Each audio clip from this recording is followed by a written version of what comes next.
Shiva PSC power പോയിൻറ്റിൻ്റെ മറ്റൊരു ക്ലാസ്സിലേക്ക് സ്വാഗതം. ഇന്നത്തെ ക്ലാസ് ജീവശാസ്ത്രത്തിൻ്റെ രണ്ടാമത്തെ ക്ലാസ്സാണിത്. ജീവശാസ്ത്രത്തിലെ ആദ്യത്തെ ക്ലാസ് മനുഷ്യ ശരീരത്തെക്കുറിച്ചുള്ള പൊതുവായ കാര്യങ്ങൾ ഉൾപ്പെടുത്തിക്കൊണ്ടുള്ളതായിരുന്നു. ആ ക്ലാസ് കാണാത്തവർ ചാനലിൽ ജീവശാസ്ത്രം എന്ന പ്ലേലിസ്റ്റിൽ ഉൾപ്പെടുത്തിയിട്ടുണ്ട്, അത് കാണുക. ഇന്ന് ജ്ഞാനേന്ദ്രിയങ്ങൾ ആണ് ഇന്നത്തെ ടോപ്പിക് എന്ന് പറയുന്നത്. ജ്ഞാനേന്ദ്രിയങ്ങൾ, അതായത് കണ്ണ്, ത്വക്ക്, ചെവി, നാക്ക്, മൂക്ക് എന്നിവയാണ് ജ്ഞാനേന്ദ്രിയങ്ങൾ. അപ്പോൾ ഇവയെക്കുറിച്ചുള്ള പ്രധാനപ്പെട്ട കാര്യങ്ങൾ, ഇവ ഓരോന്നിനെയും കുറിച്ചുള്ള പ്രധാനപ്പെട്ട കാര്യങ്ങളാണ് ഇന്നത്തെ ക്ലാസ്സിൽ ഉൾപ്പെടുത്തിയിരിക്കുന്നത്. ക്ലാസ്സുകളുടെ നോട്ട്സുകൾക്കായി ടെലഗ്രാം ഗ്രൂപ്പ് ഫോളോ ചെയ്യുക. ടെലഗ്രാം ഗ്രൂപ്പിൻ്റെ ലിങ്ക് ഡിസ്ക്രിപ്ഷൻ ബോക്സിൽ കൊടുത്തിട്ടുണ്ട്. അപ്പോൾ നോട്ടുകൾക്കായി ടെലഗ്രാം ഗ്രൂപ്പ് ഫോളോ ചെയ്യുക. അപ്പോൾ നമുക്ക് ഇന്നത്തെ ക്ലാസ്സിലോട്ട് കടക്കാം. അപ്പം ജ്ഞാനേന്ദ്രിയങ്ങളിൽ നമ്മൾ ആദ്യം നോക്കുന്നത് കണ്ണിനെക്കുറിച്ചാണ്. കണ്ണിനെക്കുറിച്ചുള്ള പഠനമാണ് ഒഫ്താൽമോളജി. എന്താണ് കണ്ണിനെക്കുറിച്ചുള്ള പഠനം? കണ്ണിനെക്കുറിച്ചുള്ള പഠനം അറിയപ്പെടുന്നതാണ് ഒഫ്താൽമോളജി. കൺപോളകളാണ് കണ്ണിൻ്റെ കാവൽക്കാർ എന്നറിയപ്പെടുന്നത്.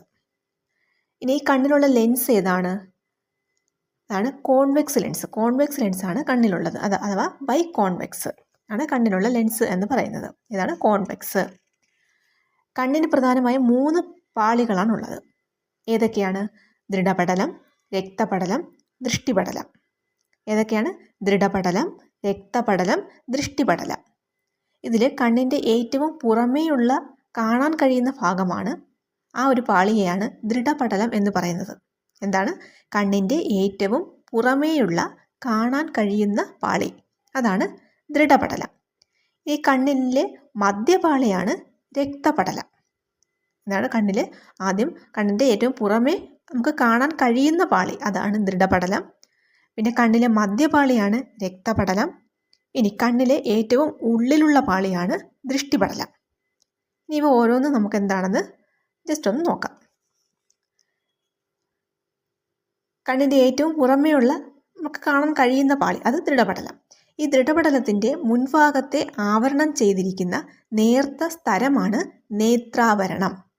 എന്താണ്? ദൃഢപടലത്തിൻ്റെ മുൻഭാഗത്തെ ആവരണം ചെയ്തിരിക്കുന്ന നേർത്ത സ്തരം, അതിന് പറയുന്ന പേരാണ് നേത്രാവരണം. ഈ ദൃഢപടലത്തിൻ്റെ മുൻഭാഗം വൃത്താകൃതിയുള്ളതും സുതാര്യവും തള്ളി നിൽക്കുന്നതുമാണ്. എന്താണ്? ദൃഢപടലത്തിൻ്റെ മുൻഭാഗം വൃത്താകൃതിയുള്ളതും സുതാര്യവും തള്ളി നിൽക്കുന്നതുമാണ്. ഇതാണ് കോർണിയ. ഇതിനെ നേത്രപടലം എന്നും പറയുന്നത്. എന്താണ്? കോർണിയ. ഇതാണ് കോർണിയ എന്ന് പറയുന്ന ഭാഗം. രക്തക്കുഴലുകളില്ലാത്ത ഒരേ ഒരു ശരീരഭാഗമാണ് കോർണിയ. അപ്പോൾ കോർണിയയുടെ പ്രത്യേകത എന്താണ്? ആ കോർണിയ രക്തക്കുഴലുകളില്ലാത്ത ഒരു ശരീരഭാഗമാണ്. ഒരു ശരീരഭാഗമല്ല, ഒരേ ഒരു ശരീരമാണ്. നമ്മുടെ ശരീരത്തിൽ രക്തക്കുഴലുകളില്ലാത്ത ഒരേ ഒരു ശരീരഭാഗമാണ് ഈ കോർണിയ. അന്തരീക്ഷത്തിൽ നിന്ന് നേരിട്ട് ഓക്സിജൻ സ്വീകരിക്കുന്ന ശരീരഭാഗവും കോർണിയയാണ്. അപ്പോൾ കോർണിയയുടെ മറ്റൊരു പ്രത്യേകതയാണ് അന്തരീക്ഷത്തിൽ നിന്ന് നേരിട്ട് ഓക്സിജൻ സ്വീകരിക്കാൻ കഴിയും അതിന്. ഇനി കോർണിയയിൽ കൂടിയാണ് പ്രകാശം നേത്രഗോളത്തിനുള്ളിലേക്ക് കടക്കുന്നത്.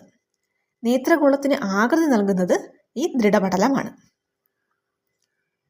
അപ്പോൾ ദൃഢപടലത്തിൻ്റെ പ്രധാനപ്പെട്ട കാര്യങ്ങൾ നമ്മൾ പറഞ്ഞു.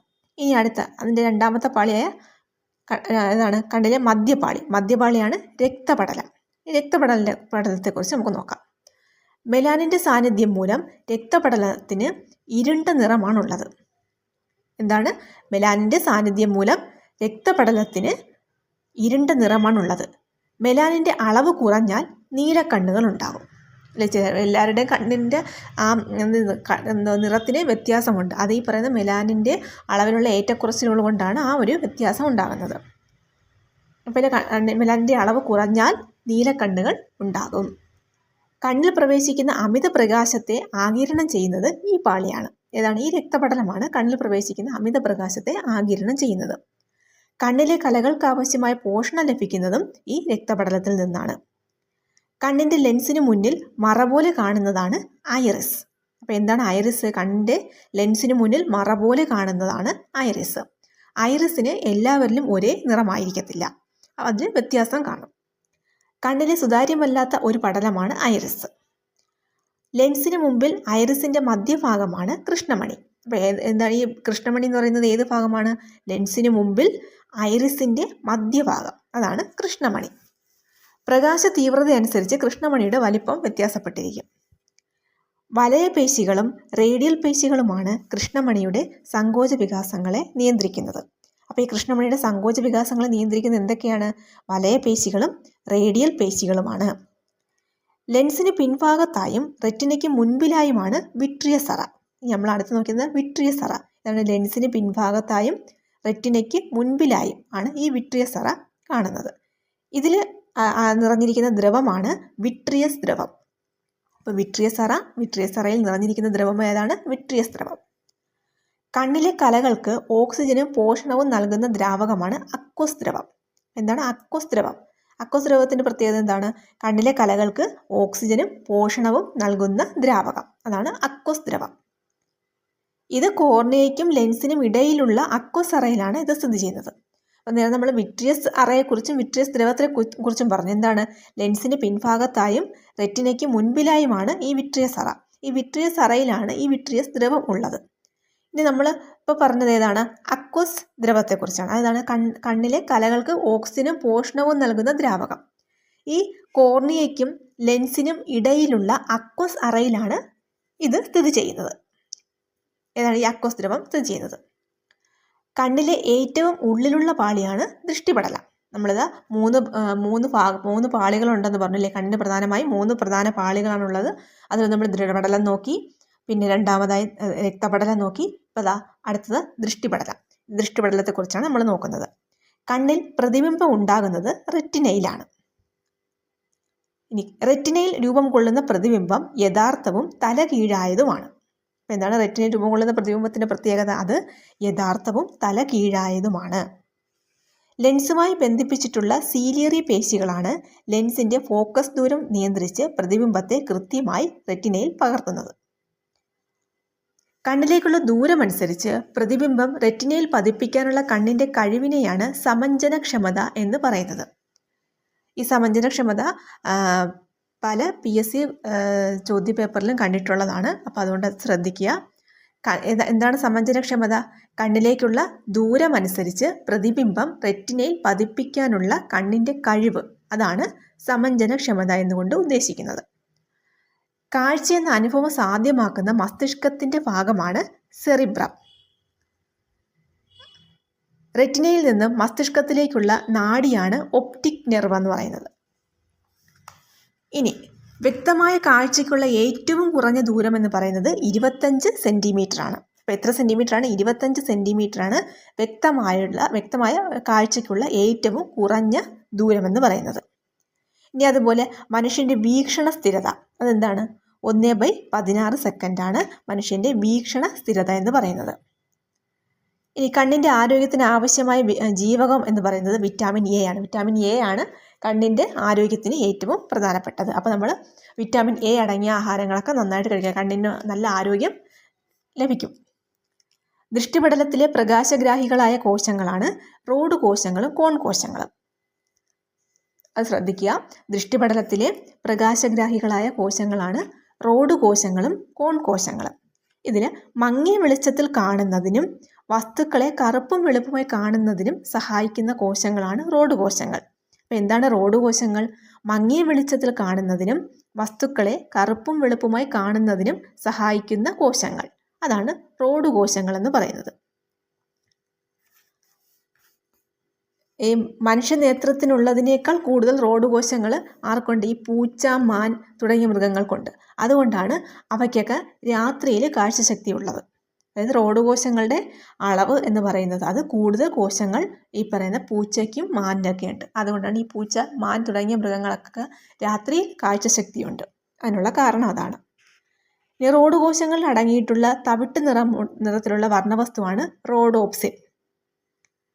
അപ്പോൾ നമ്മൾ എന്താ പറഞ്ഞാൽ റോഡ് കോശങ്ങളെ കുറിച്ചാണ് പറയുന്നത്. എന്താണ്? മങ്ങിയ വെളിച്ചത്തിൽ കാണുന്നതിനും വസ്തുക്കളെ കറുപ്പും വെളുപ്പുമായി കാണുന്നതിനും സഹായിക്കുന്ന കോശങ്ങളാണ് റോഡ് കോശങ്ങൾ എന്ന് പറയുന്നത്. ഈ റോഡ് കോശങ്ങളിൽ അതിൽ അടങ്ങിയിരിക്കുന്ന വർണ്ണവസ്തു എന്ന് പറയുന്നത് റോഡോപ്സിൻ ആണ്. അത് ഓർത്ത് വയ്ക്കാം. റോഡ് കോശങ്ങൾ, റോഡോപ്സിൻ, രണ്ടിലും റോഡ് എന്ന് പറയുന്നത് ഓർത്ത് വെച്ചിരുന്നാൽ മതി. അപ്പോൾ അല്ലേ റോഡ് കോശങ്ങൾ, റോഡോപ്സിൻ. തീവ്രപ്രകാശത്തിൽ കാഴ്ചയ്ക്ക് സഹായിക്കുന്ന കോശങ്ങളാണ് കോൺ കോശങ്ങൾ. നേരത്തെ നമ്മൾ മങ്ങിയ വെളിച്ചത്തിൽ ആണെങ്കിൽ നമുക്ക് റോഡ് കോശങ്ങൾ സഹായിക്കുന്നത്. ഇനി തീവ്രപ്രകാശത്തിൽ കാഴ്ചയ്ക്ക് സഹായിക്കുന്ന കോശങ്ങളാണ് കോൺ കോശങ്ങൾ. കോൺ കോശങ്ങൾ അടങ്ങിയിരിക്കുന്ന വർണ്ണവസ്തുവാണ് ഫോട്ടോപ്സിൻ എന്ന് പറയുന്നത്. നമ്മൾ നേരത്തെ റോഡ് കോശങ്ങളിൽ പറഞ്ഞു, റോഡ് കോശങ്ങളിൽ ഏതാണ് റോഡോപ്സിൻ. കോൺ കോശങ്ങളിലാണെങ്കിൽ ഫോട്ടോപ്സിൻ. ഇത് രണ്ടും കൃത്യമായി ഓർത്തിരിക്കണം. അതായത് നമ്മളിപ്പോൾ റോഡ് കോശങ്ങൾ എന്ന് പറയുമ്പോൾ റോഡോപ്സിൻ, രണ്ടിൻ്റെയും പേര് സെയിം ആണ് അല്ലേ. റോഡ് കോശങ്ങൾ, റോഡോപ്സിൻ അത് സെയിം ആണ്. അപ്പോൾ നമുക്ക് ഒരെണ്ണം പഠിച്ചു കഴിഞ്ഞാൽ മറ്റേ രണ്ട് കോൺ കോശങ്ങൾ നമുക്ക് ഓർത്തിരിക്കാം അല്ലേ. കോൺ കോശങ്ങൾ ഫോട്ടോപ്സിൻ. അപ്പോൾ റോഡോപ്സിൻ, ഫോട്ടോപ്സിൻ അത് രണ്ടും നമുക്ക് മാറിപ്പോകത്തില്ല. കാരണം റോഡോപ്സിൻ എന്ന് പറയുമ്പോൾ റോഡ് കോശങ്ങളാണ്. അപ്പോൾ ആ റോഡ് അതുമായിട്ട് കണക്ട് ചെയ്ത് വയ്ക്കുമ്പോഴത്തേക്ക് എന്തായാലും ഫോട്ടോപ്സിൻ എന്ന് പറയുന്നത് കോൺ കോശമായിരിക്കും. അപ്പോൾ അതങ്ങനെ കണക്ട് ചെയ്ത് പഠിക്കണം. കാരണം ഇത് പരീക്ഷകൾക്ക് സ്ഥിരമായി ചോദിച്ച് കണ്ടുവരുന്നതാണ്. ഇതിലേതെങ്കിലും ഒരെണ്ണം സ്ഥിരമായിട്ട് ചോദിക്കുന്നതാണ്. അപ്പോൾ അതുകൊണ്ട് നിങ്ങൾ ഇത് രണ്ടും ഓർത്ത് ഇരിക്കുക. ഇതാണ് റോഡ് കോശങ്ങൾ, റോഡോപ്സിനുമാണ്. കോൺ കോശങ്ങളുള്ള വർണ്ണവസ്തു ഏതാണ്, ഫോട്ടോപ്സിൻ. ഇനി ദൃഷ്ടിപടലത്തിൽ റോഡ് കോശങ്ങളും കോൺ കോശങ്ങളും ഇല്ലാത്ത ഭാഗമാണ് അന്തബിന്ദു. അപ്പം ഈ ദൃഷ്ടിപടലത്തിൽ റോഡ് കോശങ്ങളും കോൺ കോശങ്ങളും ഉണ്ടെന്ന് പറഞ്ഞു. അല്ലെ പ്രകാശഗ്രാഹികളായ കോശങ്ങളാണ് ഈ പറഞ്ഞ റോഡ് കോശങ്ങളും കോൺ കോശങ്ങളും. ഈ ഇതിൽ റോഡ് കോശങ്ങളും കോൺ കോശങ്ങളും ഇല്ലാത്ത ഈ ദൃഢപടലത്തിലെ ഭാഗമാണ് അന്തബിന്ദു. ഇതിൽ ഇനി അതുപോലെ കോൺ കോശങ്ങൾ കൂടുതലായി കാണപ്പെടുന്ന ഭാഗമുണ്ട്. ഈ ദൃഷ്ടിപടലത്തിൽ കോൺ കോശങ്ങൾ കൂടുതലായി കാണപ്പെടുന്ന ഭാഗമാണ് പീതബിന്ദു. ഇനി അതിന് പീതബിന്ദുവിന് വേറൊരു പ്രത്യേകത കൂടിയുണ്ട്. മനുഷ്യശരീരത്തിൽ ഏറ്റവും കാഴ്ച കൂടിയ ഭാഗം കൂടിയാണ് ഈ പീതബിന്ദു. ഇനി നമ്മൾ നോക്കുന്നത് അടുത്തെന്താണ്, കണ്ണുനീരിൽ അടങ്ങിയിരിക്കുന്ന രാസാഗ്നി. അതാണ് ലൈസോസൈം. അതാണ് കണ്ണുനീരിൽ അടങ്ങിയിരിക്കുന്ന രാസാഗ്നി. ഏതാണ്, ലൈസോസൈം. കണ്ണുനീർ ഉൽപ്പാദിപ്പിക്കുന്ന ഗ്രന്ഥി ലാക്രിമൽ ഗ്രന്ഥിയാണ്. അപ്പോൾ കണ്ണുനീരിൽ അടങ്ങിയിരിക്കുന്ന രാസാഗ്നി ലൈസോസൈം, കണ്ണുനീർ ഉൽപ്പാദിപ്പിക്കുന്ന ഗ്രന്ഥി ലാക്രിമൽ ഗ്രന്ഥി. ഇനി കണ്ണിലെ കോർണിയ മാറ്റിവെക്കൽ ശസ്ത്രക്രിയയ്ക്ക് പറയുന്ന പേരാണ് കെരാറ്റോപ്ലാസ്റ്റി. എന്താണ് കെരാറ്റോപ്ലാസ്റ്റി? കെരാറ്റോപ്ലാസ്റ്റി എന്തിനുള്ളതാണ്? കണ്ണിലെ കോർണിയ മാറ്റിവെക്കൽ ശസ്ത്രക്രിയ. ഇനി നമ്മുടെ ശരീരത്തിൽ ഏറ്റവും കൂടുതൽ ദാനം ചെയ്യപ്പെടുന്ന മനുഷ്യ അവയവമാണ് ഈ കണ്ണെന്ന് പറയുന്നത്. നേത്രദാന സമയത്ത് കോർണിയ അഥവാ നേത്രപടലം ആണ് ഈ ദാതാവിൽ നിന്ന് നീക്കം ചെയ്യുന്നത്. നേത്രദാനം മരണശേഷം 24 മണിക്കൂറിനുള്ളിൽ നടത്തണം അല്ലേ. അപ്പം ഈ കണ്ണുകൾ ദാനം ചെയ്യുന്നതൊക്കെ നമ്മൾ കേട്ടിട്ടില്ല. അപ്പം അത് എപ്പോഴാണ് മരണശേഷം 24 മണിക്കൂറിനുള്ളിൽ വേണം ഇത് നടത്താനുള്ളത്. മനുഷ്യനേത്രങ്ങൾ കാണാൻ കഴിയാത്ത അൾട്രാവയലറ്റ് കിരണങ്ങളെ തേനീച്ചകൾക്ക് കാണാൻ സാധിക്കും. അങ്ങനെയാണ് ഒരു പ്രത്യേകത ഈ തേനീച്ചകൾക്കുണ്ട്. എന്താണ്, മനുഷ്യനേത്രങ്ങൾക്ക് കാണാൻ കഴിയാത്ത അൾട്രാവയലറ്റ് കിരണങ്ങളെ തേനീച്ചകൾക്ക് കാണാൻ സാധിക്കും. ഇനി നമ്മൾ കേട്ടിട്ടില്ലേ ഈ ഏതാണ് ബ്രെയിലി ലിപിയെക്കുറിച്ച് കേട്ടിട്ടില്ലേ? എന്താണ് ഈ ബ്രെയിലി ലിപി എന്ന് പറയുന്നത്? അന്ധർക്ക് എഴുതാൻ, അതായത് കാഴ്ചശക്തി ഇല്ലാത്തവർക്ക് എഴുതാനും വായിക്കാനും സഹായകമായ ഒരു ലിപിയാണ് ഈ ബ്രെയിലി ലിപി. ഈ ബ്രെയിലി ലിപി കണ്ടുപിടിച്ചത് ആരാണ്? Louis Braille. അദ്ദേഹം ഫ്രാൻസുകാരനാണ്. ലൂയി ബ്രെയിലിയാണ് ഈ ബ്രെയിലി ലിപി കണ്ടുപിടിച്ചത്. അതുപോലെ തന്നെ മറ്റൊന്നാണ് ഈ വെളുത്ത പടി, അതായത് വൈറ്റ് കെയിൻ. അതായത് ഈ അന്ധരെ സഞ്ചരിക്കുവാൻ സഹായിക്കുന്നത്, നമ്മൾക്ക് കാഴ്ചയില്ലാത്ത ആളുകൾ ഉപയോഗിക്കുന്ന ഒരു സ്റ്റിക്കുണ്ട്. അതിനാണ് എന്ത് പറയുന്നത്, വെളുത്ത വടി എന്ന് പറയും. അതായത് വൈറ്റ് കെയിൻ എന്ന് പറയും. ഈ സഞ്ചരിക്കാൻ ഉപയോഗിക്കുന്ന ഇത് കണ്ടുപിടിച്ചത് ആരാണ്? റിച്ചാർഡ് ഇ ഹൂവർ ആണ്. ആരാണ്? Richard E Hoover. ഇനി കാഴ്ചശക്തി പരിശോധിക്കാൻ ഉപയോഗിക്കുന്ന ചാർട്ടാണ് സ്നെല്ലൻ ചാർട്ട് അല്ലെ. നമുക്ക് കണ്ണിനൊക്കെ എന്തെങ്കിലും ബുദ്ധിമുട്ടോ എന്തെങ്കിലും അസുഖം ഉണ്ടാകുമ്പോഴത്തേക്ക് നമ്മൾ പോകും അല്ലേ. നമ്മൾ പോകുമ്പോഴത്തേക്ക് ഡോക്ടർമാർ ഒരു ചാർട്ട് കാണിക്കില്ല, അത് നമുക്ക് നോക്കി വായിക്കാൻ പറയത്തില്ലേ. ആ ചാർട്ടിനെ പറയുന്നതാണ്. അതിൽ ചില അക്ഷരങ്ങളില്ലേ, ആദ്യം കുറച്ച് വലിയ അക്ഷരങ്ങൾ, പിന്നെ കുറച്ച് അതിൻ്റെ വലിപ്പം കുറഞ്ഞ് തീരെ ചെറിയ അക്ഷരങ്ങളായിരിക്കും ഏറ്റവും ലാസ്റ്റ്. അപ്പോൾ നമുക്ക് ഇത്ര ദൂരെ ഇരുന്നു കൊണ്ട് നമ്മളിങ്ങനെ വായിക്കില്ലേ. ആ ചാർട്ടുണ്ട്. ആ ചാർട്ടിനെ പറയുന്ന പേരാണ് സ്നെല്ലൻ ചാർട്ട് എന്ന് പറയുന്നത്. എന്താണ്, കാഴ്ചശക്തി പരിശോധിക്കാൻ ഉപയോഗിക്കുന്ന ചാർട്ടാണ് ഈ സ്നെല്ലൻ ചാർട്ട്. ഇതിലെന്താണ്, ഈ 11 വരികൾ കാണുമല്ലേ. ഈ 11 വരികളിലായിട്ട് അക്ഷരങ്ങൾ കാണും, അക്കങ്ങൾ കാണും. അത് നമ്മൾ കുറച്ച് ദൂരം, അതായത് ഏകദേശം ഒരു 6 മീറ്റർ അകലെ ഇരുന്നാണ് ഈ സ്നെല്ലൻ ചാർട്ട് നോക്കി വായിക്കേണ്ടത്. ഇത് കണ്ടുപിടിച്ചത് ആരാണ്? ഈ സ്നെല്ലൻ ചാർട്ട് ഇത് ഡച്ച് നേത്രരോഗ വിദഗ്ധനായ ഹെർമൻ സ്നെല്ലനാണ് ഇത് വികസിപ്പിച്ചത്. ഇനി നമ്മൾ നോക്കുന്നത് ഒരു നേത്രഗോളത്തിൻ്റെ ഭാരം എന്ന് പറയുന്നത് 7 ഗ്രാമാണ്. എത്രയാണ്? 7 ഗ്രാമാണ് ഒരു നേത്രഗോളത്തിൻ്റെ ഭാരം എന്ന് പറയുന്നത്. ഇനി കണ്ണിനുള്ളിലെ മർദ്ദം അളക്കാൻ ഉപയോഗിക്കുന്ന ഉപകരണമുണ്ട്. ഏതാണ്? ടോണോമീറ്റർ. കണ്ണിനുള്ളിലെ മർദ്ദം അളക്കാൻ ഉപയോഗിക്കുന്ന ഉപകരണമാണ് ടോണോമീറ്റർ. കണ്ണുകളിൽ ഉപയോഗിക്കുന്ന ലെൻസിൻ്റെ പവർ അളക്കുന്നതിനുള്ള ഉപകരണമാണ് ലെൻസ് മീറ്റർ അഥവാ ഫോസിമീറ്റർ. അപ്പോൾ കണ്ണിനുള്ളിലെ മർദ്ദം അളക്കാൻ ഉപയോഗിക്കുന്ന ഉപകരണമാണ് ടോണോമീറ്റർ. കണ്ണുകളിൽ ഉപയോഗിക്കുന്ന ലെൻസിൻ്റെ പവർ അളക്കുന്നതിനുള്ള ഉപകരണമാണ് ലെൻസ് മീറ്റർ അഥവാ ഫോസിമീറ്റർ. ഓക്കെ, രണ്ടും ഓർത്തിരിക്കുക. ഒന്നുകൂടി പറയാം. കണ്ണിനുള്ളിലെ മർദ്ദം അളക്കാനുള്ള ഉപകരണമാണ് ടോണോമീറ്റർ. കണ്ണുകളിൽ ഉപയോഗിക്കുന്ന ലെൻസിൻ്റെ പവർ അളക്കുന്നതിനുള്ള ഉപകരണമാണ് ലെൻസ് മീറ്റർ അഥവാ ഫോസിമീറ്റർ. അപ്പോൾ ഇത്രയാണ് കണ്ണിനെ കുറിച്ചുള്ള പ്രധാന കാര്യങ്ങൾ. ഇനി നോക്കുന്നത് കണ്ണിനെ ബാധിക്കുന്ന പ്രധാന രോഗങ്ങളെക്കുറിച്ചാണ്. അതിലാദ്യം നമുക്ക് നോക്കാം ഹ്രസ്വദൃഷ്ടി. അതിനെ മയോപ്പിയ അല്ലെങ്കിൽ ഹൈപ്പോമെട്രോപ്പിയ ഇങ്ങനെ പേരുകളിൽ അറിയപ്പെടും. എന്താണ് ഹ്രസ്വദൃഷ്ടി? എന്താണ് ഹ്രസ്വദൃഷ്ടി? അടുത്തുള്ള വസ്തുക്കളെ വ്യക്തമായി കാണാൻ കഴിയുകയും ദൂരെയുള്ള വസ്തുക്കളെ വ്യക്തമായി കാണാൻ കഴിയാത്തതുമായ അവസ്ഥയാണ് ഹ്രസ്വദൃഷ്ടി. ഒന്നുകൂടി പറയാം.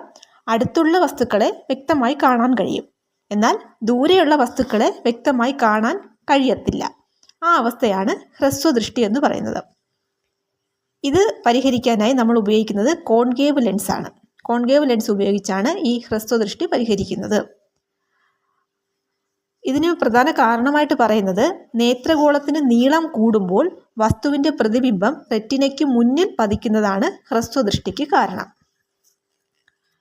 അടുത്ത് നമ്മൾ നോക്കുന്നത് ദീർഘദൃഷ്ടി അഥവാ ഹൈപ്പർ മെട്രോപ്പിയ. നേരത്തെ ഹ്രസ്വദൃഷ്ടിക്ക് ഹൈപ്പോമെട്രോപ്പിയ എന്നാണ്, ദീർഘദൃഷ്ടിയാകുമ്പം ഹൈപ്പർ മെട്രോപ്പിയ. അപ്പോൾ രണ്ടും തമ്മിലുള്ള വ്യത്യാസം ശ്രദ്ധിക്കുക. എന്താണ് ദീർഘദൃഷ്ടി? ദൂരെയുള്ള വസ്തുക്കളെ വ്യക്തമായി കാണാൻ സാധിക്കുകയും അടുത്തുള്ള വസ്തുക്കളെ വ്യക്തമായി കാണാൻ സാധിക്കാത്തതുമായ അവസ്ഥയാണ്. അതായത് ഹ്രസ്വദൃഷ്ടിയുടെ നേരെ ഓപ്പോസിറ്റാണ്. ഹ്രസ്വദൃഷ്ടിയാണെങ്കിൽ അടുത്തുള്ള വസ്തുക്കളെയാണ് വ്യക്തമായി കാണാൻ കഴിയുന്നത്. ഇവിടെയോ ദീർഘദൃഷ്ടി ആകുമ്പോഴത്തേക്ക് ദൂരെയുള്ള വസ്തുക്കളെ വ്യക്തമായിട്ട് കാണാൻ കഴിയും, അടുത്തുള്ള വസ്തുക്കളെ വ്യക്തമായി കാണാൻ സാധിക്കത്തില്ല. ഇതാണ് ദീർഘദൃഷ്ടി. ഇത് പരിഹരിക്കാൻ ഉപയോഗിക്കുന്ന ലെൻസാണ് കോൺവെക്സ് ലെൻസ്. ഹ്രസ്വദൃഷ്ടിക്ക് കോൺകേവ് ലെൻസും ദീർഘദൃഷ്ടിക്ക് കോൺവെക്സ് ലെൻസുമാണ് ഉപയോഗിക്കുന്നത്. ദീർഘദൃഷ്ടിക്ക് ഉള്ള കാരണം എന്ന് പറയുന്നത് നേത്രഗോളത്തിൻ്റെ നീളം കുറയുന്നത് മൂലം പ്രതിബിംബം റെറ്റിനയുടെ പിന്നിൽ പതിക്കുന്നതാണ് ദീർഘദൃഷ്ടിക്ക് കാരണം. ഇനി അടുത്തത് നമ്മൾ നോക്കുന്നത് വിഷമദൃഷ്ടി അഥവാ അസ്റ്റിഗ്മാറ്റിസം. അതെന്താണ്? ലെൻസിൻ്റെയോ കോർണിയയുടെയോ വക്രതയിൽ ഉണ്ടാകുന്ന വൈകല്യം കാരണം വസ്തുവിൻ്റെ പൂർണ്ണമല്ലാത്തതും കൃത്യതയില്ലാത്തതുമായ പ്രതിബിംബം ഉണ്ടാകും. ഇതിനെയാണ് വിഷമദൃഷ്ടി എന്ന് പറയുന്നത്. എന്താണ്? ലെൻസിൻ്റെയോ കോർണിയയുടെയോ വക്രതയിൽ ഉണ്ടാകുന്ന വൈകല്യം കാരണം വസ്തുവിൻ്റെ പൂർണ്ണമല്ലാത്തതും കൃത്യതയില്ലാത്തതുമായ പ്രതിബിംബം ഉണ്ടാകുന്നു. ഇതാണ് വിഷമദൃഷ്ടി. ഇത് പരിഹരിക്കാൻ ഉപയോഗിക്കുന്ന ലെൻസ് എന്ന് പറയുന്നത് സിലിണ്ട്രിക്കൽ ലെൻസാണ്. സിലിണ്ട്രിക്കൽ ലെൻസ് ഉപയോഗിച്ചാണിത് പരിഹരിക്കുന്നത്. ഇനി അടുത്ത ഒരു രോഗമാണ് വർണ്ണാന്ധത അഥവാ കളർ ബ്ലൈൻഡ്നെസ്. അതായത് കോൺ കോശങ്ങളിലെ തകരാറ് മൂലം വിവിധതരം വർണ്ണങ്ങളെ ശരിയായി തിരിച്ചറിയാൻ സാധിക്കാത്ത അവസ്ഥയാണ് വർണ്ണാന്ധത. നമ്മൾ നേരത്തെ കോൺ കോശങ്ങൾ, കണ്ണിനുള്ള ഇതിനെക്കുറിച്ച് പറഞ്ഞതിൽ റോഡ് കോശങ്ങൾ, കോൺ കോശങ്ങളൊക്കെ നമ്മൾ നേരത്തെ പറഞ്ഞതാണ്. അപ്പോൾ അതിൽ കോൺ കോശങ്ങളിലെ തകരാറ് മൂലം വിവിധതരം വർണ്ണങ്ങളെ ശരിയായി തിരിച്ചറിയാൻ സാധിക്കാത്ത അവസ്ഥ, അതാണ് വർണ്ണാന്ധത എന്ന് പറയുന്നത്. ഈ വർണ്ണാന്ധതയെ ഒരു പാരമ്പര്യ രോഗമായിട്ടാണ് കാണുന്നത്. സാധാരണ ഇത് പുരുഷന്മാരിലാണ് ഈ അസുഖം കണ്ടുവരുന്നത്. ഈ വർണ്ണാന്ധത ഡാൾട്ടണിസം എന്ന പേരിലും അറിയപ്പെടുന്നുണ്ട്. ഈ വർണ്ണാന്ധത തിരിച്ചറിയാൻ നടത്തുന്ന പരിശോധനയാണ് ഇഷിഹാര ടെസ്റ്റ്. ഏതാണ് ഇഷിഹാര ടെസ്റ്റ്? ഇതെന്ന് പറഞ്ഞാൽ ഈ മനുഷ്യനിൽ പച്ച, ചുവപ്പ്, നീല എന്നീ വർണ്ണങ്ങളാൽ ഉത്തേജിക്കപ്പെടുന്ന 3 ഇനം കോൺ കോശങ്ങളുണ്ട്. ഏതിനം കോൺ കോശമാണോ കൂടുതൽ ഉത്തേജിപ്പിക്കപ്പെടുന്നത് ആ നിറത്തിൽ വസ്തുക്കളെ കാണാം. 3 ഇനം കോശങ്ങളും ഒരുപോലെ ഉത്തേജിപ്പിക്കപ്പെട്ടാൽ വെള്ള നിറത്തിലും 1 ഇനം കോശം പോലും ഉത്തേജിക്കപ്പെട്ടില്ലെങ്കിൽ കറുത്ത നിറത്തിലും വസ്തുക്കളെ കാണാം. എന്താണ്? ഒരു മനുഷ്യനിൽ പച്ച, ചുവപ്പ്, നീല എന്നീ വർണ്ണങ്ങൾ എന്താണ് പുറപ്പെടുവിക്കാനുള്ള ഉത്തേജിപ്പിക്കാനുള്ള ഒരു 3 ഇനം കോൺ കോശങ്ങൾ ഈ പറയുന്ന മനുഷ്യനിലുണ്ട്. ഏതൊക്കെ നിറത്തിലുള്ളതാണ്? പച്ച, ചുവപ്പ്, നീല. ഇങ്ങനെയുള്ള 3 ഇനം കോൺ കോശങ്ങൾ മനുഷ്യനിലുണ്ട്. ഇതിൽ ഏത് കോൺ കോശമാണോ കൂടുതൽ ഉത്തേജിപ്പിക്കപ്പെടുന്നത് ആ നിറത്തിൽ വസ്തുക്കളെ കാണാം. അത് ആണ് അതിന് ഈ മൂന്ന് നിറങ്ങളിൽ ഈ 3 കോൺ കോശങ്ങളിൽ ഏത് നിറമാണോ കൂടുതൽ ഉത്തേജിപ്പിക്കുന്നത് ആ നിറത്തിലാണ് നമ്മൾ വസ്തുക്കളെ കാണുന്നത്. ഈ 3 ഇനം കോശങ്ങളും ഒരുപോലെ ഉത്തേജിപ്പിക്കപ്പെട്ടാൽ, അതായത് പച്ച, ചുവപ്പ്, നീല, ഇത് 3ഉം ഒരേപോലെയാണ്, ഒരേ രീതിയിലാണ് ഉത്തേജിപ്പിക്കപ്പെടുന്നതെങ്കിൽ വെള്ള നിറത്തിലും ഒരു കോശം പോലും ഉത്തേജിപ്പിക്കപ്പെടുന്നില്ല എന്നുണ്ടെങ്കിൽ അത് കറുത്ത നിറത്തിലാണ് കാണുന്നത്. അത് ഈ വർണ്ണാന്തത ബാധിച്ചയാൾക്കാണെങ്കിൽ ചുവപ്പ്, പച്ച എന്നീ നിറങ്ങളെയും നീല, മഞ്ഞ എന്നീ നിറങ്ങളെയും തമ്മിൽ തിരിച്ചറിയാനാകത്തില്ല. അപ്പം അതാണ് വർണ്ണാന്തത എന്ന് പറയുന്നത്. ഇനി അടുത്തത് നിശാന്തത. അതായത് വിറ്റാമിൻ എയുടെ കുറവ് മൂലം രാത്രി കാഴ്ച കുറയുന്ന രോഗമാണ് നിശാന്തത എന്ന് പറയുന്നത്, അഥവാ നൈറ്റ് ബ്ലൈൻഡ്നെസ് അഥവാ നൈക്ടലോപ്പിയ എന്ന് പറയും. എന്താണ്? വിറ്റാമിൻ എയുടെ കുറവ് മൂലം രാത്രി കാഴ്ച കുറയുന്ന രോഗം. ഇനി അടുത്ത് നമ്മൾ നോക്കുന്നത് ഗ്ലോക്കോമ. അതായത് നേത്രഗോളത്തിലെ മർദ്ദം അസാധാരണമായി വർദ്ധിക്കുന്നത് മൂലം ഉണ്ടാകുന്ന രോഗമാണ് ഗ്ലോക്കോമ.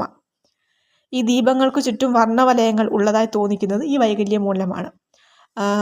മുൻപ് PSC എക്സാമിനൊക്കെ ചോദിച്ചിട്ടുള്ളൊരു ചോദ്യമാണ് ഈ ദീപങ്ങൾക്ക് ചുറ്റും വർണ്ണവലയങ്ങൾ ഉള്ളതായി തോന്നിക്കുന്ന അത് ഏത് തരം വൈകല്യമാണ് എന്ന് ചോദിച്ചിട്ടുണ്ട്. അതാണ് ഗ്ലോക്കോമ. ഇതിനെ സൈലന്റ് തീഫ് ഓഫ് സൈറ്റ് എന്നറിയപ്പെടുകയും ചെയ്യുന്നു. അതും ഈ ഗ്ലോക്കോമയാണ് ഈ സൈലന്റ് തീഫ് ഓഫ് സൈറ്റ് എന്നും അറിയപ്പെടുന്നത്. ഇനി അടുത്തത് നോക്കുക, തിമിരം. പ്രായം കൂടുമ്പോൾ കണ്ണിലെ ലെൻസിൻ്റെ സുതാര്യത നഷ്ടപ്പെടുന്നതാണ് തിമിരം എന്ന അവസ്ഥ. ഇതിന് ലെൻസ് മാറ്റിവയ്ക്കൽ ശസ്ത്രക്രിയ ചെയ്താണ് ഇതിൻ്റെ ഒരു പരിഹാരമെന്ന് പറയുന്നത്. ലോകത്തിൽ ആദ്യമായിട്ട് തിമിര ശസ്ത്രക്രിയ നടത്തിയത് പുരാതന ഇന്ത്യൻ ഭിഷഗ്വരനായ ശുശ്രുതൻ ആണ്. അപ്പോൾ അതാണ് തിമിരം. ഇനി അടുത്തത് മാലക്കണ്ണ്. ഏതാണ്? സിറോഫ്താൽമിയ. കണ്ണിലെ കൃഷ്ണമണി ഈർപ്പരഹിതവും അദാര്യവുമായി തീരുന്ന രോഗമാണ് സിറോഫ്താൽമിയ. ഇത് വൈറ്റമിൻ എയുടെ അഭാവം മൂലമാണ് ഈ രോഗം ഉണ്ടാകുന്നത്. നമ്മൾ നേരത്തെ പറഞ്ഞു വൈറ്റമിൻ എയുടെ കുറവ് മൂലം രാത്രി കാഴ്ച കുറയുന്ന രോഗം, അത് നിശാന്തത. ഇവിടെ ഈ മാലക്കണ്ണ് എന്ന് പറയുമ്പോൾ അതും വൈറ്റമിൻ എയുടെ അഭാവം മൂലമാണ് ഈ രോഗം ഉണ്ടാകുന്നത്. ഇനി നമ്മൾ നോക്കുന്നതാണ് വെള്ളെഴുത്ത്, പ്രസ്ബയോപ്പിയ. പ്രായം കൂടുമ്പോൾ കണ്ണിലെ ലെൻസിൻ്റെ ഇലാസ്തികത കുറഞ്ഞു വരുന്ന അവസ്ഥയാണ് പ്രസ്ബയോപ്പിയ അഥവാ വെള്ളെഴുത്തെന്ന് പറയുന്നത്. ഇതുമൂലം അടുത്തുള്ള വസ്തുക്കളെ കാണാൻ കഴിയില്ല. ഇനി വരുന്നതാണ് കോങ്കണ്ണ്. അതായത് കണ്ണിലെ നേത്രഗോള പേശികളുടെ സമന്വിത ചലനം സാധ്യമാകാതിരിക്കുന്ന അവസ്ഥ. അതായത് കറക്റ്റായിട്ടില്ല, നമുക്കറിയത്തില്ല കോങ്കണ്ണെന്ന് വെച്ചാൽ കറക്റ്റായിട്ട് ആ ഒരു 2 കണ്ണും 2 രീതിയിലായിരിക്കും, ഒരു സമന്വിത ചലനം അതിന് ഉണ്ടാകത്തില്ല. അതിനാണ് കോങ്കണ്ണ് എന്ന് പറയുന്നത്. ഇനി ചെങ്കണ്ണ്. നേത്രാവരണത്തിനുണ്ടാകുന്ന അണുബാധയാണ് ചെങ്കണ്ണെന്ന് പറയുന്നത്. അതായത് മദ്രാസ് ഐ എന്നും പിങ്ക് ഐ എന്നും ഒക്കെ ഈ രോഗത്തെ അറിയപ്പെടുന്നുണ്ട്. അപ്പം ഇത്രയാണ് കണ്ണിനെ ബാധിക്കുന്ന പ്രധാന രോഗങ്ങൾ. ഏതൊക്കെയായിരുന്നു? ഹ്രസ്വദൃഷ്ടി, ദീർഘദൃഷ്ടി, വിഷമദൃഷ്ടി, വർണ്ണാന്തത, നിശാന്തത, ഗ്ലോക്കോമ, തിമിരം, മാലക്കണ്ണ്, വെള്ളെഴുത്ത്, കോങ്കണ്ണ്, ചെങ്കണ്ണ്. ഇത്രയും കാര്യങ്ങളാണ് കണ്ണിനെ ബാധിക്കുന്ന പ്രധാനപ്പെട്ട രോഗങ്ങൾ. അപ്പോൾ അത് തീർച്ചയായിട്ടും എല്ലാവരും നോക്കി വെച്ചേക്കണം. ഇതിൽ നിന്നൊക്കെ എക്സാമിന് ചോദ്യങ്ങൾ ഉണ്ടാകാൻ സാധ്യതയുണ്ട്. ഇനി നമ്മൾ കണ്ണിനെ കുറിച്ചുള്ള ഇമ്പോർട്ടൻ്റ് ആയിട്ടുള്ള എല്ലാ കാര്യങ്ങളും കഴിഞ്ഞു. ഇനി നമ്മൾ നോക്കാൻ പോകുന്നത് ത്വക്കിനെ കുറിച്ചാണ്. മനുഷ്യ ശരീരത്തിലെ ഏറ്റവും വലിയ അവയവമാണ് ത്വക്ക്. ത്വക്കിനെ കുറിച്ചുള്ള പഠനം ഡെർമറ്റോളജി എന്നാണ് അറിയപ്പെടുന്നത്. ഏതാണ്? ഡെർമറ്റോളജി. ഈ ചർമ്മത്തിൻ്റെ ഈ ശരീരോഷ്മാവ് സ്ഥിരമായി നിലനിർത്തുക എന്നതാണ് ഈ പറയുന്ന ചർമ്മത്തിൻ്റെ പ്രധാന ധർമ്മമെന്ന് പറയുന്നത്. അതുപോലെ മറ്റ് ധർമ്മമാണ് ഈ കൊഴുപ്പ് സംഭരണം, പിന്നെ ജീവകൻ ഡിയുടെ ഉൽപ്പാദനം, ഇതൊക്കെ ചർമ്മത്തിൻ്റെ ധർമ്മങ്ങളിൽ പെടുന്നതാണ്. ഇനി ഈ ചർമ്മം, ത്വക്കിനെയാണ് കേട്ടോ ഈ ചർമ്മം എന്ന് പറയുന്നത്. ഇനി ഇതിന് 2 പാളികളാണുള്ളത്. അതിചർമ്മം, അധോചർമ്മം. ഏതൊക്കെയാണ്? അതിചർമ്മം, അധോചർമ്മം. അങ്ങനെ 2 പാളികളാണ് ഈ ത്വക്കിന് ഉള്ളത്, അതായത് ചർമ്മത്തിനുള്ളത്. അതിചർമ്മത്തിൻ്റെ മുകളിലത്തെ പാളി പരിധിയിലധികം അടർന്നു വീഴുന്ന രോഗമാണ് സോറിയാസിസ് എന്ന് പറയുന്നത്. നമ്മൾ കേട്ടിട്ടില്ലേ സോറിയാസിസ് എന്നൊരു രോഗം? അത് എങ്ങനെയാണ്? അതിചർമ്മത്തിൻ്റെ, അതായത് ചർമ്മത്തിലുള്ള 2 പാളികളാണ് അതിചർമ്മവും അധോചർമ്മവും. അതിൽ അതിചർമ്മത്തിൻ്റെ മുകളിലത്തെ പാളി പരിധിയിലധികം അടർന്നു വീഴുന്ന രോഗമാണ് ഈ സോറിയാസിസ് എന്ന് പറയുന്നത്. ഇനി ത്വക്കിലൂടെ നമുക്ക് തിരിച്ചറിയാൻ കഴിയുന്ന സംവേദനങ്ങൾ ഏതൊക്കെയാണ്? സ്പർശം, മർദ്ദം, ചൂട്, തണുപ്പ്, വേദന, ഇവയെല്ലാം നമുക്ക് തിരിച്ചറിയാൻ കഴിയും. ഇനി ത്വക്കിനും മുടിക്കും നിറം നൽകുന്ന വർണ്ണവസ്തുവാണ് മെലാനിൻ. മെലാനിനാണ് ത്വക്കിനും അതുപോലെ മുടിക്കും നിറം നൽകുന്ന വർണ്ണവസ്തു. മെലനോസൈറ്റുകൾ എന്ന കോശങ്ങളാണ് മെലാനിൻ ഉൽപ്പാദിപ്പിക്കുന്നത്. അപ്പോൾ മെലാനിൻ ഉൽപ്പാദിപ്പിക്കുന്ന ഏത് കോശങ്ങളാണ്? മെലനോസൈറ്റുകൾ എന്ന കോശങ്ങളാണ്. സൂര്യപ്രകാശത്തിലെ ഹാനികരങ്ങളായ അൾട്രാവയലറ്റ് രശ്മികളിൽ നിന്ന് ശരീരത്തെ സംരക്ഷിക്കാനാണ് മെലാനിൻ ഉൽപ്പാദിപ്പിക്കുന്നത്. ഈ നീഗ്രോ വർഗ്ഗക്കാരിലൊക്കെ ഈ മെലാനിൻ കൂടുതലായിട്ട് കാണപ്പെടുന്നുണ്ട്. ശരീരത്തിൽ മെലാനിൻ ഉൽപ്പാദിപ്പിക്കാത്ത അവസ്ഥയാണ് അൽബിനിസം. ഇതൊരു പാരമ്പര്യ രോഗമാണ്. അപ്പോൾ മെലാനിൻ ഉൽപ്പാദിപ്പിക്കാത്ത അവസ്ഥയാണ് അൽബിനിസം. ഇതൊരു പാരമ്പര്യ രോഗമാണ്. സൂര്യപ്രകാശത്തിൻ്റെ സാന്നിധ്യത്തിൽ ത്വക്കിനടിയിൽ നിർമ്മിക്കപ്പെടുന്ന വിറ്റാമിനാണ് വിറ്റാമിൻ ഡി. അപ്പോൾ നമുക്ക് സൂര്യപ്രകാശത്തിൽ നിന്ന് നമുക്ക് നേരിട്ട് ലഭിക്കുന്ന ഒരു വിറ്റാമിൻ കൂടിയാണ് ഈ വിറ്റാമിൻ ഡി എന്ന് പറയുന്നത്. അത് നമുക്ക് ഓർത്തിരിക്കാൻ ഞാനൊരു ചെറിയൊരു ടിപ്പ് പറഞ്ഞുതരാം. അതായത് വിറ്റാമിൻ ഡി, അതായത് സൂര്യപ്രകാശത്തിൽ നിന്ന് നമുക്ക് നേരിട്ട്, അതായത് ഡയറക്റ്റ് ലഭിക്കുന്നു. ഡയറക്റ്റ് എന്ന് പറയുമ്പോൾ അതിലെ ഡി, ഡയറക്റ്റ് വിറ്റാമിൻ ഡി, അങ്ങനെ നമുക്ക് ഓർത്തു വയ്ക്കാം. ഓക്കെ. ഇനി മെലാനിൻ്റെ കുറവ് കൊണ്ടുണ്ടാകുന്ന രോഗമാണ് പാണ്ട്. പാണ്ടെന്ന് പറയുന്നത് എന്താണ്? മെലാനിൻ്റെ കുറവ് കൊണ്ടുണ്ടാകുന്ന രോഗമാണ് പാണ്ട്. ഇനി അതുപോലെ ചർമ്മത്തെ ബാധിക്കുന്ന മറ്റു രോഗങ്ങളാണ് ഈ എക്സിമ, അരിമ്പാറ എന്നൊക്കെ പറയുന്നത് ഈ ചർമ്മത്തെ ബാധിക്കുന്ന രോഗങ്ങളാണ്. ഇനി ഈ അരിമ്പാറയ്ക്ക് കാരണം ഈ ഹ്യൂമൻ പാപ്പിലോമ എന്ന വൈറസാണ്. ഹ്യൂമൻ പാപ്പിലോമ എന്ന വൈറസാണ് ഈ അരിമ്പാറയ്ക്ക് കാരണം. നമ്മുടെ ശരീരത്തിൻ്റെ ഏകദേശം 16% ത്വക്കിൻ്റെ ഭാരമാണ്, അല്ലേ? നമ്മുടെ ശരീരഭാരത്തിൻ്റെ നമ്മുടെ ശരീരഭാരം നമ്മൾ നോക്കത്തില്ല, നമ്മൾ വെയിറ്റ് നോക്കത്തില്ലേ? ആ വെയിറ്റ് നോക്കുമ്പോൾ അതിൽ 16% നമുക്ക് ഉള്ള ശരീരഭാരത്തിൻ്റെ 16% എന്ന് പറയുന്നത് ത്വക്കിൻ്റെ ഭാരമാണ്.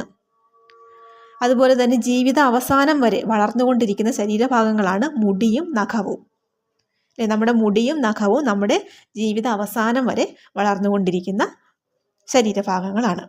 ഇവ മൃതകോശങ്ങളുടെ സമൂഹങ്ങളാണ്. ഇനി ത്വക്കിൻ്റെ ഉപരിചർമ്മം കെരാറ്റിൻ എന്ന പ്രോട്ടീനാൽ നിർമ്മിതമാണ്, അല്ലേ? കെരാറ്റിൻ എന്ന പ്രോട്ടീൻ കൊണ്ട് നിർമ്മിച്ചതാണ് ഈ ത്വക്കിൻ്റെ ഉപരിചർമ്മം. പിന്നെ ഇതേപോലെ കെരാറ്റിൻ കൊണ്ട് നിർമ്മിക്കപ്പെട്ട കുറച്ച് കാര്യങ്ങൾ എന്താണ്? ഈ കാണ്ടാമൃഗത്തിൻ്റെ കൊമ്പ്, അത് ഈ പറയുന്ന കെരാറ്റിൻ കൊണ്ടാണ്. അതുപോലെ തന്നെ മൃഗങ്ങളുടെ കുളമ്പ്, പിന്നെ പാമ്പ് മുതലായവയുടെ ശൽക്കങ്ങൾ, പിന്നെ ആമയുടെ പുറന്തോട്, പക്ഷികളുടെ തൂവൽ, ചിലന്തിവല, ഇവയൊക്കെ ഈ കെരാറ്റിൻ കൊണ്ട് നിർമ്മിക്കപ്പെട്ടതാണ്. അതുപോലെ തന്നെയാണ് ഈ ശരീരത്തിലെ രോമങ്ങൾ, നമ്മുടെ ശരീരത്തിലെ രോമം, മുടി, നഖം, ഇവയും കെരാറ്റിൻ കൊണ്ടാണ് നിർമ്മിക്കപ്പെട്ടിരിക്കുന്നത്. ഈ നമ്മുടെ ശരീരത്തിലെ ഈ നമ്മുടെ ശരീരത്തൊക്കെ രോമങ്ങളുണ്ട്. ഈ രോമത്തിൻ്റെ ധർമ്മം എന്താണെന്ന് അറിയാവോ? നമ്മുടെ ശരീരത്തിലെ താപ സംരക്ഷണമാണ് ഈ രോമങ്ങളുടെ ധർമ്മം എന്ന് പറയുന്നത്. ഇനി ലോക സോറിയാസിസ് ദിനമായി ആചരിക്കപ്പെടുന്നത് ഒക്ടോബർ 29. നമ്മൾ നേരത്തെ സോറിയാസിസ് എന്ന് പറഞ്ഞ രോഗത്തെക്കുറിച്ച് പറഞ്ഞില്ല. എന്താണ്? ഈ അതിചർമ്മത്തിൻ്റെ മുകളിലത്തെ പാളി പരിധിയിലധികം അടർന്നു വീഴുന്ന രോഗമാണ് ഈ സോറിയാസിസ് എന്ന് പറയുന്നത്. ലോക സോറിയാസിസ് ദിനമായി ആചരിക്കപ്പെടുന്നത് ഒക്ടോബർ 29. പിന്നെ അതുപോലെ ശരീരത്തിലെ ക്ലോറൈഡ്, സോഡിയം എന്നിവയുടെ അളവ് അറിയാനായി നടത്തുന്ന ടെസ്റ്റാണ് സെറ്റ് ടെസ്റ്റ്. അപ്പോൾ ഇതാണ് ത്വക്കിനെക്കുറിച്ചുള്ള പ്രധാനപ്പെട്ട കാര്യങ്ങൾ. ഇതിൻ്റെ നോട്ട്സുകളെല്ലാം ടെലഗ്രാം ഗ്രൂപ്പിൽ ക്ലാസ് കഴിയുമ്പോൾ ഉൾപ്പെടുത്തും. അപ്പോൾ നമുക്ക് ക്ലാസ് കണ്ടതിന് ശേഷം നോട്ട്സും കൂടെ വായിക്കുമ്പോൾ നിങ്ങൾക്ക് മനസ്സിലാവും. ഇനി അടുത്തത് നമ്മൾ നോക്കുന്നത് ചെവിയെക്കുറിച്ചാണ്. ചെവിയെക്കുറിച്ചുള്ള പഠനം ഓട്ടോളജി എന്നും കേൾവിയെക്കുറിച്ചുള്ള പഠനം ഓഡിയോളജി എന്നും അറിയപ്പെടുന്നു. അപ്പോൾ ശ്രദ്ധിക്കുക, ചെവിയെക്കുറിച്ചുള്ള പഠനമാണെങ്കിൽ ഓട്ടോളജി, കേൾവിയെക്കുറിച്ചുള്ള പഠനമാണെങ്കിൽ ഓഡിയോളജി. ഇനി ശ്രവണത്തോടൊപ്പം ശരീരത്തിൻ്റെ തുലനനില പാലിക്കാനും ചെവി നമ്മെ സഹായിക്കുന്നു. അപ്പോൾ നമുക്ക് ചെവി എന്ന് പറയുന്നത് നമുക്ക് കേൾവിക്ക് വേണ്ടി മാത്രമല്ല നമ്മളെ സഹായിക്കുന്നത്. ഇത് നമ്മുടെ ശരീരത്തിൻ്റെ തുലനനില പാലിക്കാനും നമ്മെ ചെവി സഹായിക്കുന്നുണ്ട്. ഇനി ചെവിക്ക് പ്രധാനമായിട്ടും 3 ഭാഗങ്ങളാണുള്ളത്. ഏതൊക്കെയാണ്? ബാഹ്യകർണം, മധ്യകർണം, ആന്തരകർണം. ഇതിൽ ഈ ബാഹ്യകർണം എന്ന് പറയുമ്പം ചെവിക്കുട, കർണനാളം, കർണപടം എന്നിവ ഉൾപ്പെടുന്നതാണ് ഈ ബാഹ്യകർണം എന്ന് പറയുന്നത്.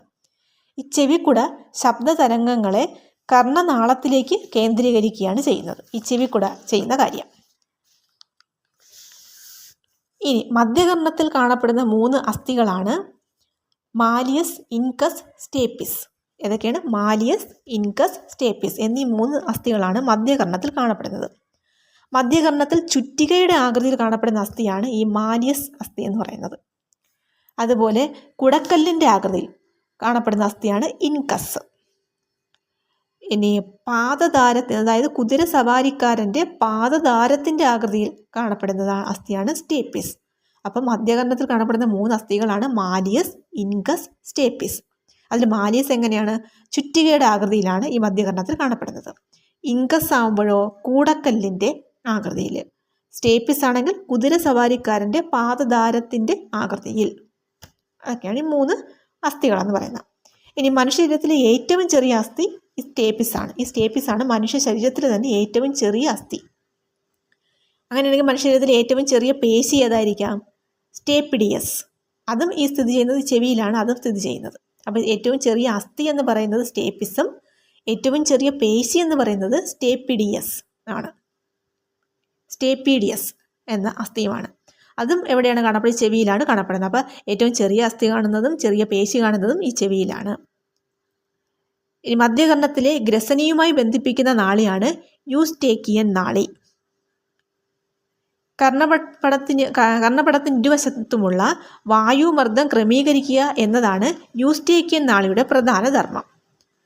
മധ്യകർണത്തെയും ബാഹ്യകർണത്തെയും തമ്മിൽ വേർതിരിക്കുന്ന ഭാഗമാണ് ടിംബാനം അഥവാ കർണപടം.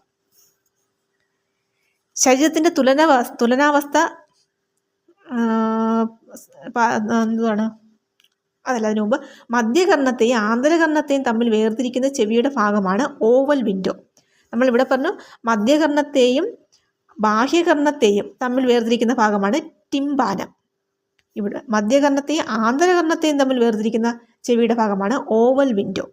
അപ്പോൾ രണ്ടും ശ്രദ്ധിച്ച് നോക്കുക. മധ്യകർണത്തെയും ബാഹ്യകർണത്തെയും തമ്മിൽ വേർതിരിക്കുന്ന ഭാഗം ടിംബാനം അഥവാ കർണപടം. ഈ മധ്യകർണത്തെയും ആന്തരകർണത്തെയും തമ്മിൽ വേർതിരിക്കുന്ന ചെവിയുടെ ഭാഗമാണ് ഓവൽ വിൻഡോ. ഈ ആന്തരകർണം ഇടുങ്ങിയ ഒരു അസ്ഥി അറയ്ക്കുള്ളിലാണ് സ്ഥിതി ചെയ്യുന്നത്. അർദ്ധവൃത്താകാര കുഴലുകൾ, കോക്ലിയ, വെസ്റ്റിബ്യൂൾ എന്നിവ ചേർന്നതാണ് ആന്തരകർണം. ഏതൊക്കെ ചേർന്നതാണ്? അർദ്ധവൃത്താകാര കുഴലുകൾ, കോക്ലിയ, വെസ്റ്റിബ്യൂൾ എന്നിവ ചേർന്നതാണ് ഈ ആന്തരകർണം എന്നറിയപ്പെടുന്നത്. ഇനി ആന്തരകർണത്തിൽ കാണപ്പെടുന്ന ദ്രവങ്ങളുണ്ട്. ഏതൊക്കെയാണ്? പെരിലിംഫും എൻഡോലിംഫും. ആന്തരകർണത്തിൽ കാണപ്പെടുന്ന ദ്രവങ്ങളാണ് പെരിലിംഫ്, എൻഡോലിംഫ്. ഇതൊക്കെ PSC പരീക്ഷകൾക്ക് ചോദിച്ചിട്ടുള്ള ചോദ്യങ്ങളാണ്. ആന്തരകർണത്തിൽ കാണപ്പെടുന്ന ദ്രവങ്ങൾ പെരിലിംഫ്, എൻഡോലിംഫ്. ഇനി ശരീരത്തിൻ്റെ തുലനാവസ്ഥ പാലനത്തിന് സഹായിക്കുന്ന ചെവിയുടെ ഭാഗങ്ങളാണ് ഈ വെസ്റ്റിബ്യൂളും അർദ്ധവൃത്താകാര കുഴലും. ഇവയുടെ തകരാറ് എന്തിനാണ്? തലചുറ്റലിൻ്റെ കാരണം. ഇവയ്ക്ക് എന്തെങ്കിലും തകരാറ് വരുമ്പോഴത്തേക്കാണ് നമുക്ക് തലചുറ്റൽ ഉണ്ടാകുന്നത്. ശ്രവണത്തെ സഹായിക്കുന്ന ചെവിയിലെ ഭാഗമാണ് കോക്ലിയ. എന്താണ് ചെവിയിലെ ഭാഗം? ശ്രവണത്തെ സഹായിക്കുന്ന ചെവിയിലെ ഭാഗമാണ് കോക്ലിയ. ശബ്ദഗ്രാഹികൾ സ്ഥിതി ചെയ്യുന്ന ആന്തരകർണത്തിലെ ഭാഗമാണ് കോക്ലിയ. അതുകൊണ്ടാണ് നമുക്ക് ശ്രവണത്തെ സഹായിക്കുന്നത്. അതായത് ശബ്ദഗ്രാഹികൾ ഈ പറയുന്ന കോക്ലിയയിലാണ് സ്ഥിതി ചെയ്യുന്നത്. അപ്പോൾ അതുകൊണ്ടാണ് നമുക്ക് ശ്രവണം സാധ്യമാകുന്നത്. കോക്ലിയയ്ക്കുള്ളിൽ ഓർഗൻ ഓഫ് കോർട്ടി എന്ന ഭാഗത്താണ് ഈ പറയുന്ന ശബ്ദഗ്രാഹികൾ സ്ഥിതി ചെയ്യുന്നത്. ഈ കോക്ലിയ എന്ന് പറയുന്നത് ഒരു ഒച്ചിൻ്റെ തോട് പോലെ ചുറ്റി വളഞ്ഞ ഒരു കുഴൽ പോലെയാണ് കാണപ്പെടുന്നത്. ഇനി നമ്മുടെ മനുഷ്യകർണത്തിന് കേൾക്കാൻ സാധിക്കുന്ന ഒരു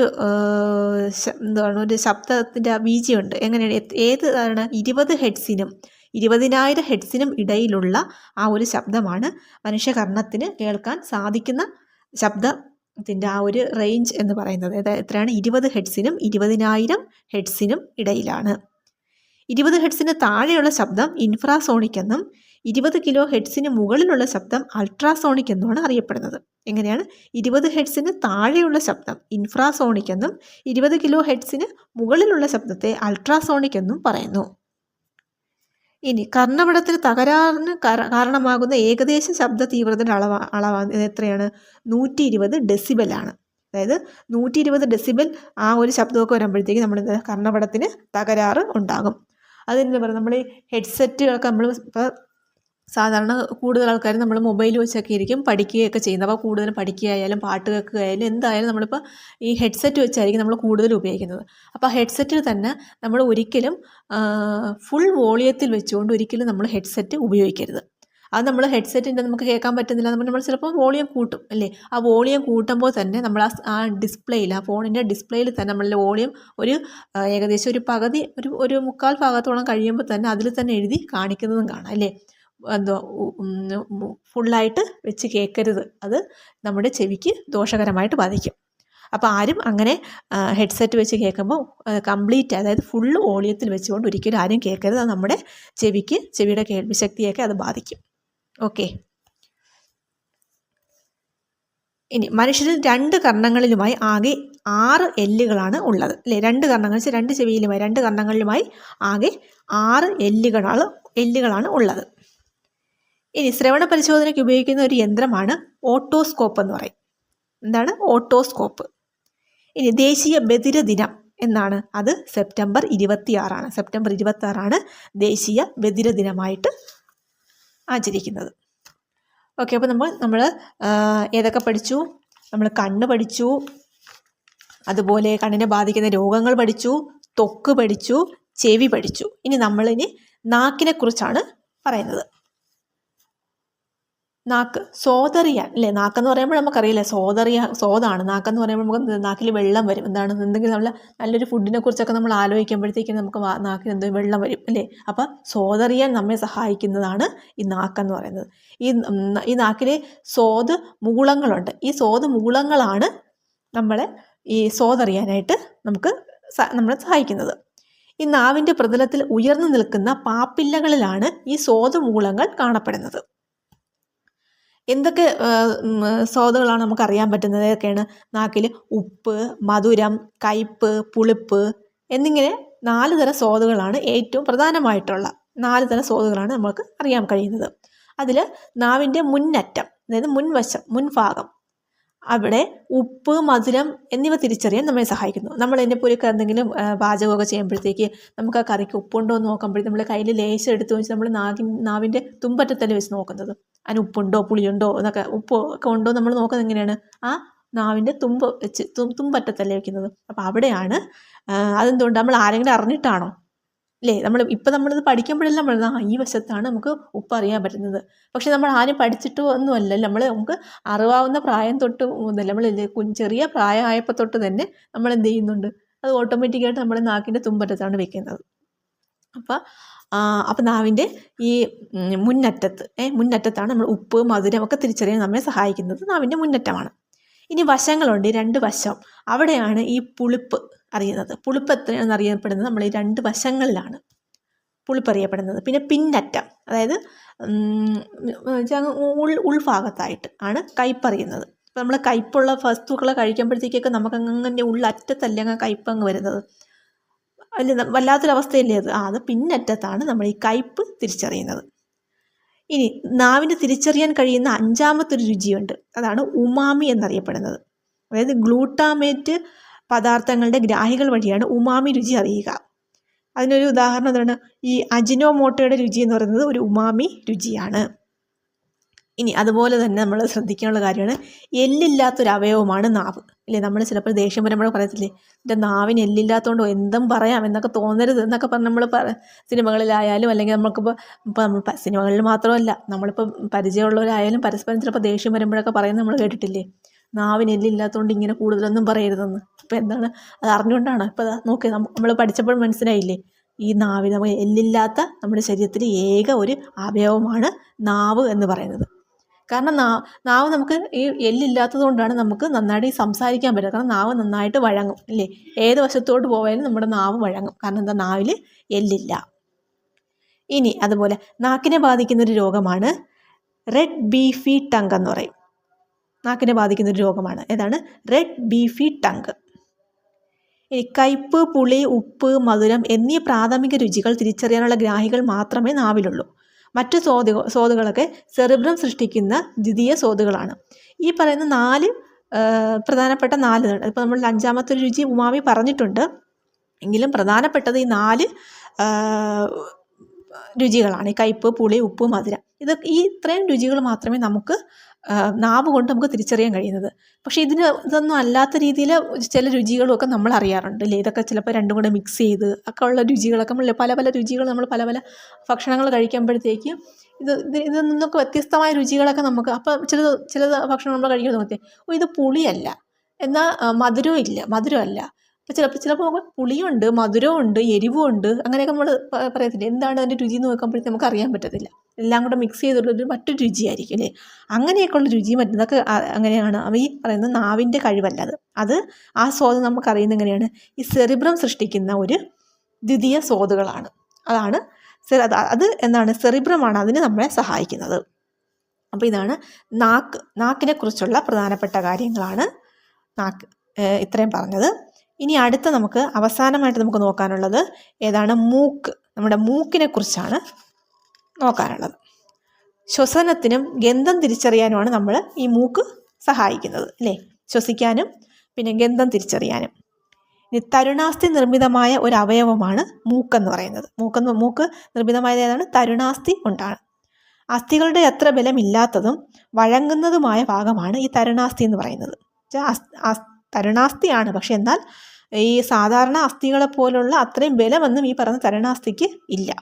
അതുപോലെ തന്നെ അത്യാവശ്യം നല്ല രീതിയിൽ വഴങ്ങുന്നതുമായ ഒരു അസ്ഥിയാണ് ഈ പറഞ്ഞ തരുണാസ്ഥി എന്ന് പറയുന്നത്.